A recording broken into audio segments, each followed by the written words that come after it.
Hello, everybody. Welcome to this week's episode of the Disruptive Franchise Awards. So this week, I've got with me a very special guest. I have got Sarah from Cadence. Hi, Sarah. Hello. How are you doing? I am doing very well, thank you. And it's an absolute delight to be here. Very It's a excited pleasure to about have talking to you, Stacey. Pleasure to have you. Thank you. Tell everybody listening and watching all about your business, Sarah. Tell us what you do. So fundamentally, I take headshots of people for distributed teams remotely, which allows us to take headshots of people wherever they're at, from their home, from working from home, whether they're in their office, in a headquarters, wherever they are, anywhere in the country, in their territories, franchise territories, and overseas as well. Doesn't make any difference. So we've got amazing remote technology that allows us to do that. Incredible. Fundamentally, it's quite a lot more than headshots. I've started calling them professional portraits because what happens in those sessions is quite magic. And often people end up with a considerable confidence boost as a result, which is brilliant. And that's the bit that I really love about it. Amazing. It's about the impact, really, isn't it? It's not really just about the functional thing that you do. You actually genuinely go for the impact of not just that moment, but actually what that moment can bring. I see it as a privilege, and I like to hold safe space for people wherever they are, whoever's employed me to take there. I think we own our face, and so many people have a emotional response to a camera being put in their face. So they don't even have a camera in their face. We're able to do it through using their own phone. So it takes away that horrible triggering, I'm in the spotlight. They're not in the spotlight. They're just having a conversation rather like we are. And then I capture them. The essence of them is what we like to do. Amazing. Yeah, I am one of those people actually. Again, I know I do a lot of like video clips and stuff like that, but I genuinely don't enjoy. Yeah, I'm everywhere. I get that a lot. Don't feel like I am, but I am far more comfortable on video where I can just be myself and in the moment and then leave, than I am having my photo taken. I don't know what happens to my face, but when I'm having a photo taken, I don't know what to do with it. I guess that's quite common though, right? It's I'd say 92% of people feel awkward. I've started capturing the data now. I ask people to put on a scale where they are 0 to 7. Nobody ever gets beyond 7. Very, very rare. Yeah, you're absolutely not alone. I'm looking at the psychological reasonings behind that, and it's massive. And so I kind of feel like I'm on a mission to say it can be enjoyable, it can be nice, it can be a compassionate, nice experience, but it's just getting that message out. But once I'm in with a company, word spreads very quickly, which is marvelous. I've got one company that I've taken 150 headshots for now, or professional portraits now, as I like to call them, because headshots, even the word, people think I'm being shot in the head or mugshot, headshot. It's not your head, it's your face. It's the most precious thing. Isn't it? I never even thought that. So people say headshot, it just immediately, even for me, so we'll look at rebranding and taking headshot out. It's not a shot in the head. It can be something much nicer than that. Literally never even thought of that, but now that's all I can think of. I think probably subliminally you do, because you have that reaction, and a video camera and a rolling screen doesn't bother you so much, but it's just that shot. It's one shot and it might be the wrong moment I've been caught at. And we've all seen photos displayed of us on Facebook or LinkedIn. And we go, oh my gosh, why did they choose that one? That's horrible. Yeah. And people genuinely, if they, lots of companies now say send in a selfie, but people move away from the camera. They don't want to be close to it. And then that's the most ugly thing possible. But, it's very common. Yeah. But I'd like to make it much more pleasant for people. And I just think everybody deserves to have a image of themselves they really like. I think it's a gift for companies where there's maybe people that are at the heart of the business that aren't necessarily on show. They're not client facing, but they are on the website, or they're in, internal communications, and, employee of the month and things, and just have a picture. They can, yeah, that's me. That's all right. It's not maybe I'm not going to put it on Tinder tomorrow because that's not the reason, but it looks like me, professional, friendly, engaged. So that's the pictures that we're after. And the joy of my job is, I'm really close, Stacey, to 100 5-star reviews on Google. And at the awards ceremony where I last saw you, was it Trustice was saying, really suspicious if you've got too many 5-star reviews. And I was like, oh, no, please leave me a review. It doesn't have to be 5 stars. Just be honest. But it's testament to the fact, as you say, it's transformative. People more often than not are very genuinely surprised that they can have a nice photo of themselves. which is great. Yeah. I get that. I think it probably starts in childhood as well, doesn't it? Where you have to do these awkward, like, for those of you that aren't watching, aren't listening, I'm kind of School turning photos. to the side and like craning my chin for a school photo pose. We've all been there. And And we've for got me, I some think back to helper, that. not the nitty nor a Yeah. nurse. We've got some helper just doing something at the last minute. And then you can go, Yeah. why did they do that with my plaits? I look ridiculous. But yeah, it is. Yeah. And I think, trauma's too strong a word, but I think those memories are really triggering. And we only need Yeah. one person to say, oh, and we've all got family members to do that. Teeth a bit off, just hide your teeth. Or one chap, was it yesterday or this morning that I took? He really liked the photo. He said, oh, mum won't like it. I said, what do you mean your mum won't like it? He said, because of my thinning hairline.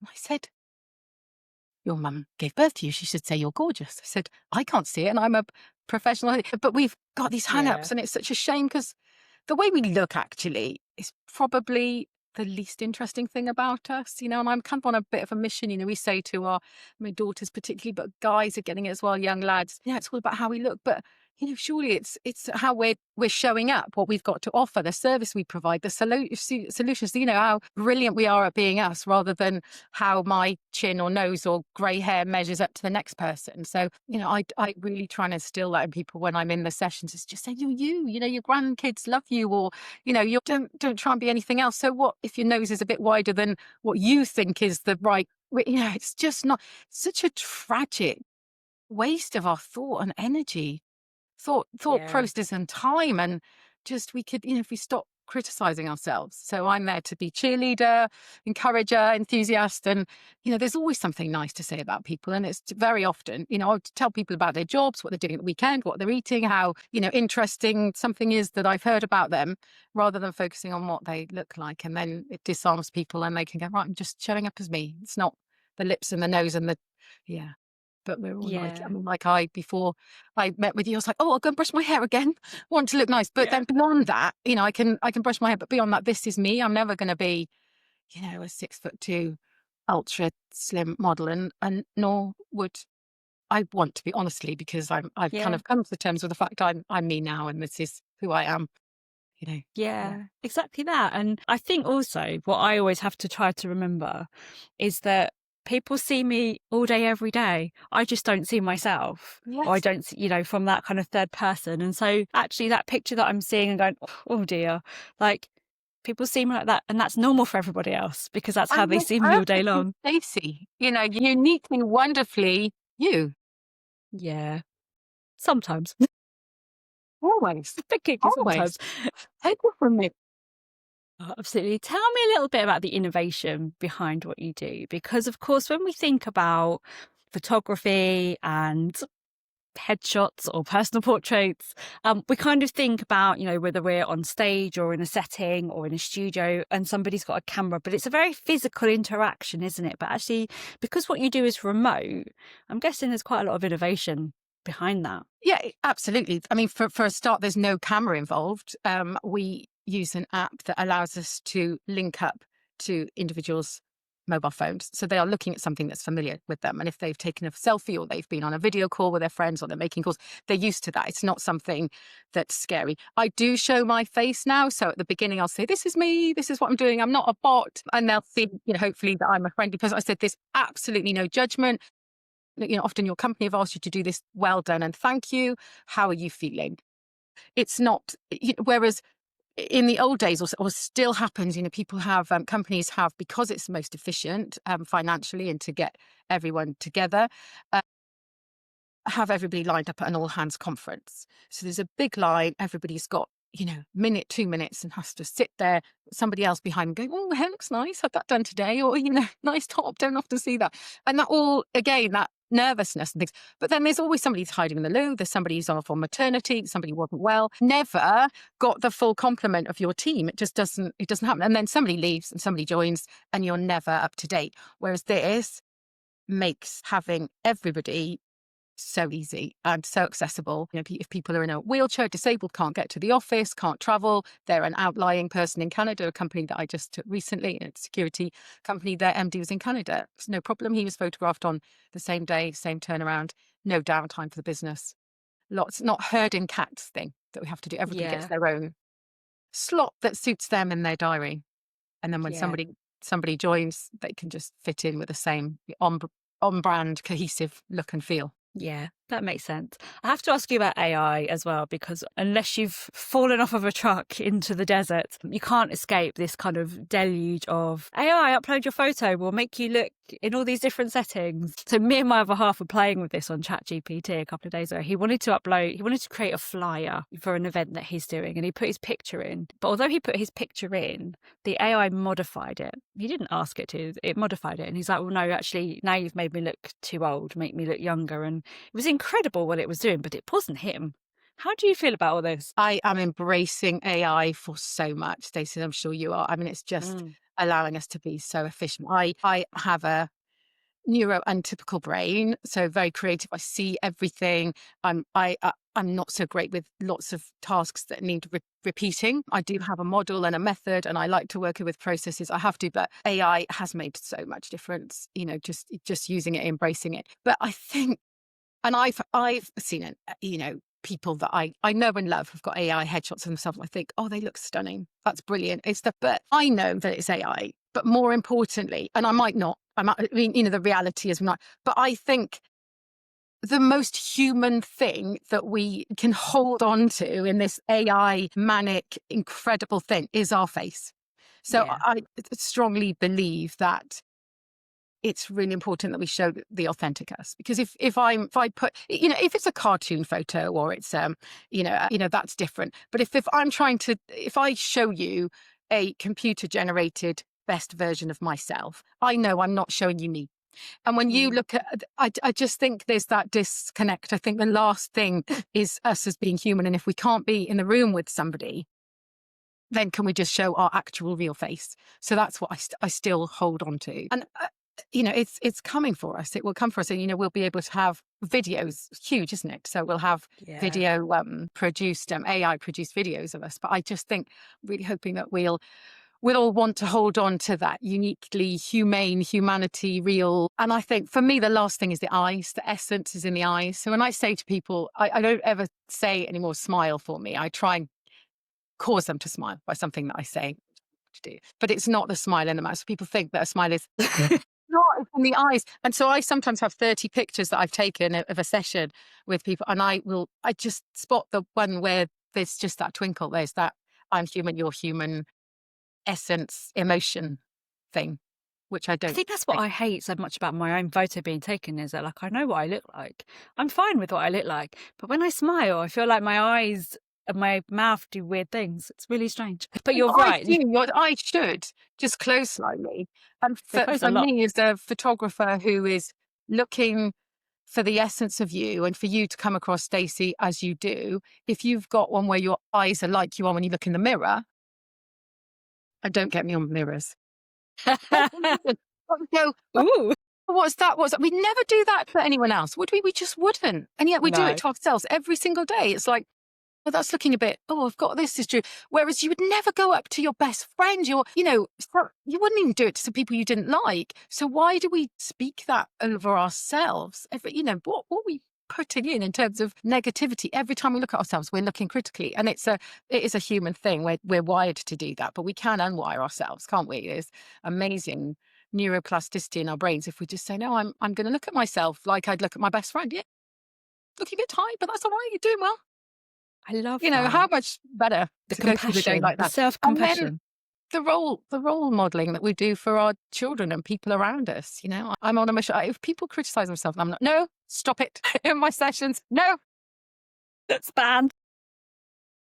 Tell me what you're good at. I'm not interested in your grey hair.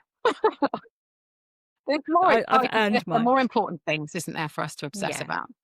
Absolutely. I love that take. I think just going back on the AI point very quickly, in a world where, AI does so much, I'm not anti-AI, AI does an awful lot behind the scenes on the podcast even, but in a world where you can outsource most things, personally, I don't think that you should outsource your face, because it's the last bastion of who we are in terms of that output, isn't it? Yeah, I completely agree with you on that. As tempting as it is to maybe look 5 years younger. I also think when you meet somebody in real life, I don't know about you, but if I'm going to go meet somebody, I look at what they look like first, so that I don't walk into that place and kind of Totally. Be the one holding the rose in the red book. Like I want to look out for the face. And actually, if it doesn't look like them, it's a bit weird. Again, there's that disconnect. So people have and it's often the gatekeeper is somebody I'm speaking to, like the marketing director. Absolute headache trying to get everybody's photos together. Totally get it. Got the budget for it. And then nothing happens. And now I know it's very often they've got the hang up with they're like, oh, I quite like the photo that was taken of me when I had my hair done 5 years ago and I just come from, and so they will hold everything up because they've got that block. That means I've got to update it and I'm not so happy with how I look now, but it is how we look. So exactly as you say, they're not bothered about whether we've put on £5 since last time. They want to see something that looks like us so they can go, oh yeah, you're the one, you're the face I saw on LinkedIn or on the website. A friend of mine was having a divorce, really, really just complete shocker of a horrible time, and just thought, I just need to get a solicitor really quick. And she looked on some local solicitors' pages and she told me all she was looking for was a friendly face. And none of them had any pictures. I mean, this was a few years ago. I just, again, professional services, even the most seen as professional, but there's if we're client facing anyway, I think it's a disservice to people that are looking for us to not be available facially. Yeah, totally get that. Here's Linny, who's like AI guru, amazing guy.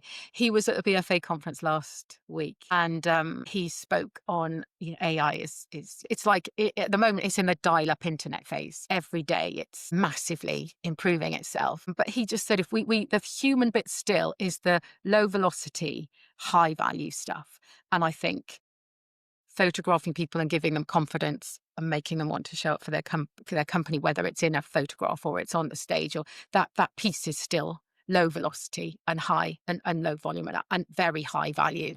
I think that there's still, so I'm confident there's still a place for what I do. Augmented by AI in the background for sure, yeah. And that's okay. So this year you were finalists at the Disruptive Franchise Awards for Supplier of the Year. Congratulations. I was so thrilled. I was so happy to have you there. Like I really was. And it was such a lovely range in the supplier category. It was such a lovely, diverse range of different suppliers, actually, which I really loved about it. Tell us about your first experience of coming to the awards. Well, it's a long way from Devon going up to Watford, and I also love a trip. Seeing lots of people on the way. But no, it was great. And I wasn't actually sure of anyone who was going other than you. But my knowledge of the franchise industry is one big family, nothing, always something in common with somebody, or somebody knows somebody else. And yeah, it was a lovely, lovely event.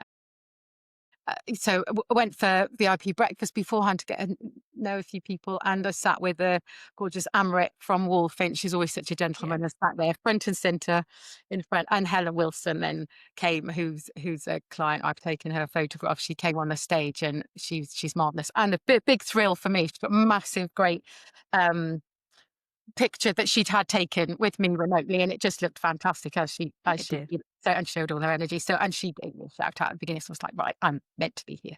So yeah, really interesting bunch of people. Lovely thing, and this is a franchise thing, which I just find so attractive, and although I work in other areas, I'm so keen to break properly into the franchise industry because they're just such lovely people to work with, and the as you say, the vast range. We've got the care industry and the children's activities and everything in between, and then the BFA you've got the Ice King and huge operators, but everybody's just got, I think it's just people, just nice people to do business with, just kind of attracted to the franchise market, just reasonable, good.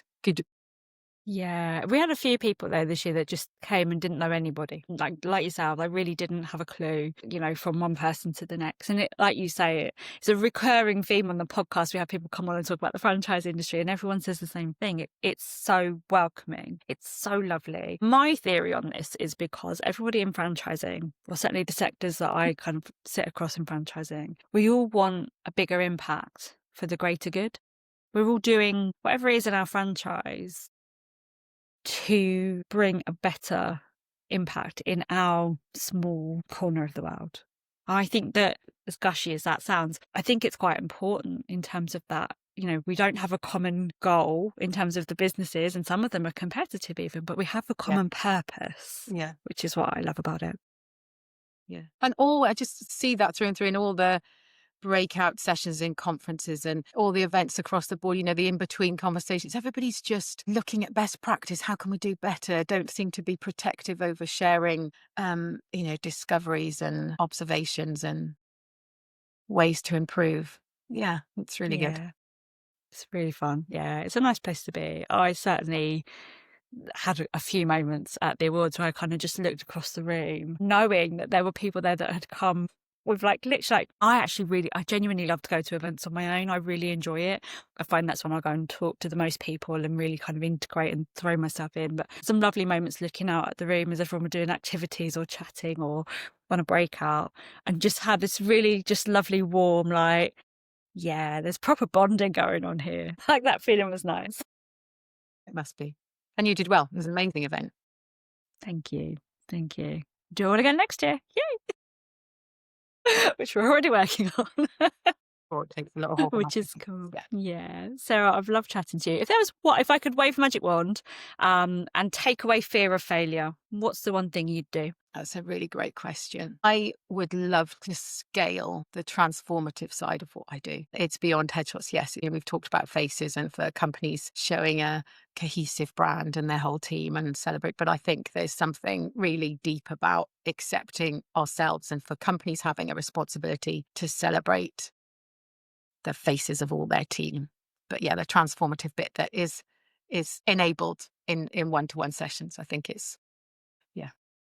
that's my passion. That's what I love to do. So if I could make that bigger and larger and more extensive. And I'm working international. I've got a new client who's just come on board in the States. I've got 50 portraits to do in the next few weeks. And so it's international. But my heart is in the, starting in the UK, but it can be but we're all humans and there's lots and lots and lots and lots of people that don't feel great about showing their faces for their businesses. And so it's nice to change that in some way.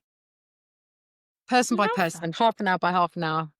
Yeah. And I love working with the companies that get it because they're so pro the culture, pro celebrating their people. Let's make this nice for people. And I'm excited for word getting around. It feels like it's building. So really excited about it. I love that. And how do you eat an elephant? One bite at a time. There we go. Amazing. Thank you, Sarah. Anyone listening thinking, I need to speak to Sarah, how do they get in touch with you? I'm on LinkedIn a lot, but they can email me, Sarah at Sarah Ayres, AIRES, brandphotography.co.uk. That's still the best email. It comes straight through to me. Or DM me on LinkedIn. I'd love to. So I can do individuals, but if you've got a team that's spread out and it's a real headache for you capturing everybody and there's lots of unwillingness and people shy and not feeling great about having it, I promise I'll look after your team. Well, thank you, Sarah. We'll put all of those links in the show notes as well so that you can easily contact Sarah if you want to get in touch. Sarah, thank you so much for being my guest this week. I hope that we see you at future Disruptive Franchise Awards because it was wonderful having you there. And I hope that you've enjoyed being podcast guest today and talking about all you've done. What I've really loved is to see that real human side of what lights you up. For anyone not watching this, listening instead, Sarah's face just lights up as she talks about this stuff, and it's been wonderful to be a part of. So thank you, Sarah. Thank you so much. Really lovely to chat with you. Well, thank you. That's it for this week. We'll see you next week on the Disruptive Franchise Podcast. Take care. Thank you. Bye.